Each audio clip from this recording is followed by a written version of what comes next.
കള്ളത്തിൽ നിന്നും, മോഷണത്തിൽ നിന്നും, അസൂയയിൽ നിന്നും, ഉരുളയിൽ നിന്നും, ദൈവത്തിന്റെ വാദത്തിൽ നിന്നും, മനുഷ്യനെ തള്ളിക്കളയുന്ന ശേഷം കാര്യങ്ങളിലും നീ നിന്നെ തന്നെ സൂക്ഷിക്കണം. പൗലോസ്ലീഹ പറഞ്ഞിരിക്കുന്ന പ്രകാരം ശിഷ്യർക്കാർ ഘനശാലികളുമായിരിക്കണം, ഇരുവാക്കുകാരും മതിവാന്മാരും ദുർലാഭ മോഹികളുമാകരുത്. എന്നാൽ ഇവയെല്ലാം ദൈവത്തിന്റെ മുമ്പാകെ നിന്ദ്യങ്ങളാകുന്നു. ഒരുവൻ ഇപ്രകാരം പ്രവർത്തിക്കുകയും അവന്റെ ആചാരക്രമത്തിൽ പെട്ടവനായിരിക്കുകയും ചെയ്യുന്നുവെങ്കിൽ അവൻ ദൈവത്തിൽ നിന്നും വൈദിക സ്ഥാനത്തിൽ നിന്നും തള്ളപ്പെട്ടവനായിത്തീരുന്നു. ഇതെല്ലാവരും എല്ലാവർക്കും പരസ്യമായി അറിവുള്ളതാകുന്നു. എന്നാലോ നീ ശാന്തനും വിനീതനും നോയമ്പും പ്രാർത്ഥനയും കുമ്പിടിയിലും ദണ്ഡ നമസ്കാരവും കണ്ണുനീരോടും നെടുവെപ്പോഴും നിനക്ക് വേണ്ടിയും നിന്നെ ഭരമേൽപ്പിക്കുന്ന ജനത്തിനു വേണ്ടിയും തിരുമുമ്പാകെ നടത്തുന്നവനായിരിക്കണം.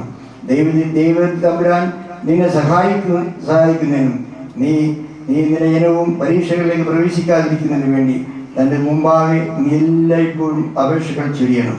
എന്നാൽ ഇതെല്ലായ്പ്പോഴും നിന്നിൽ നിന്ന് ആവശ്യപ്പെടുന്ന പ്രകാര്യമാകുന്നു.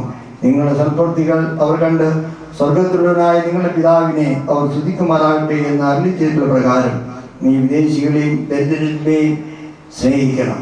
എല്ലാവരോടും ശാന്തതയോടും വിനയത്തോടും പെരുമാറണം. ഇപ്രകാരം നീ പ്രവർത്തിക്കുമെങ്കിൽ ദൈവഭവന സേവനത്തിന് നീ യോഗ്യനായിത്തീരും. നമ്മുടെ കർത്താവായ യേശുമിശിഹായുടെ രണ്ടാമത്തെ വരവിൽ ജീവനുള്ളവരെയും മരിച്ചുപോരെയും താൻ ന്യായം വിധിക്കുമ്പോൾ നീയും നിന്റെ ജനവും കരുണയും മോഹപ്രസാദവും കണ്ടെത്തുകയും ചെയ്യും.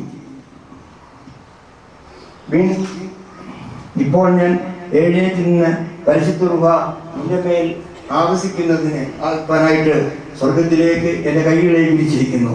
എന്നാൽ ഈ കൽപ്പനയുടെ പൂർത്തീകരണത്തിന് ബലഹീനനായ ഞാൻ